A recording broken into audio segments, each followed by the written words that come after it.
Hello guys, magluluto tayo ng ginisang ampalaya.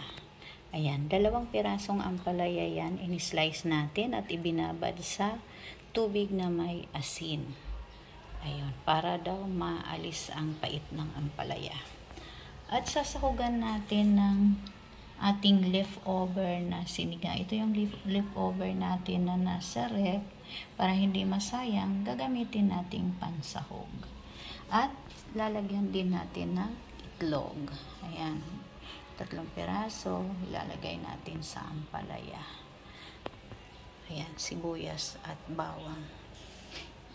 Magluluto na tayo ng ampalaya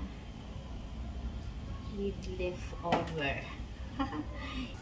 Ilalagay na natin ang ating bawang. Igisa natin hanggang sa golden brown.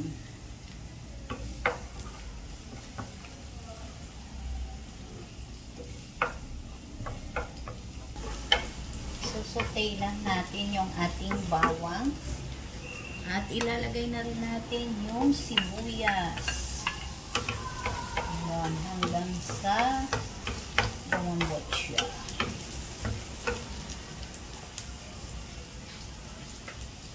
Ilalagay na natin yung ating leftover na sinigang na pork. Ayan. Hayaan lang muna natin siyang matos ng konti para lumutong-lutong. Ayan. Yung mga leftover natin guys ay i-recycle natin kasi sa hirap ng buhay ngayon, sa mahal ng bilihin, ay hindi tayo dapat magsayang. Ayan o, kaya yung leftover, hindi naman kakainin na yan. So, iluluto natin ngayon sa ibang recipe naman para maiba naman ang lasa. So, makakain uli natin. Ayan guys, natos na yung ating leftover na pork.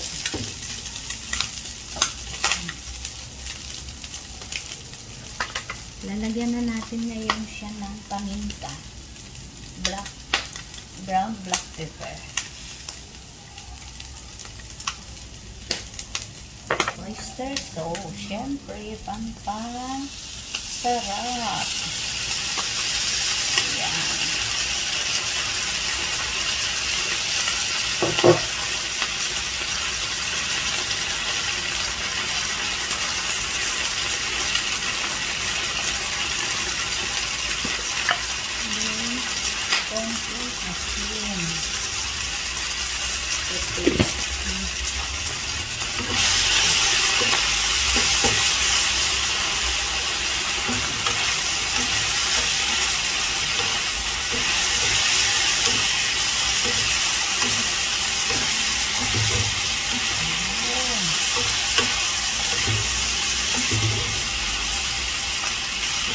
Kailangan magkaroon ulit ng masarap na lasa.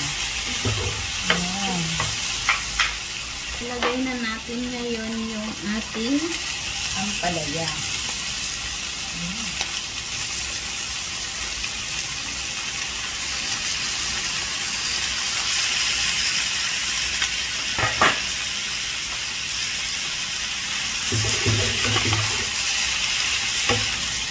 Ang sabi, dapat ang ampalaya ay hindi hinahalo lagi para daw hindi mapait. Hindi, basta may kasamang pagmamahal ay walang pait yan. Yan. So, hayaan lang muna natin siya. Babalik ka rin natin para yung kabila naman ang maluto. Yan. Halo lang natin siya. Ilalagay na natin guys yung ating egg. Hahaluin natin para ma-mix yung egg sa ating vegetable. Yan na guys, nalagay na natin yung ating egg. Yan. Ito okay na siya. Hindi siya natin i-overcook kasi masarap kainin yung pagkagat mo may konting lutong. Pero hindi naman siya hilaw. Yan. Sarap na siya. Hindi ako guys naglalagay ng tubig. So, ang aking ampalaya ay walang sabaw. Dry lang siya. Okay, done na siya. Ready for serving na. Yung mga hindi pa nga pala nakakapag-subscribe sa aking YouTube channel, makikisuyo na lang po, Mama Erms Vlog. And pakihit na rin yung notification bell para updated po tayo sa susunod na mga post natin. Thank you for watching. God bless us all. I heart you. Bye!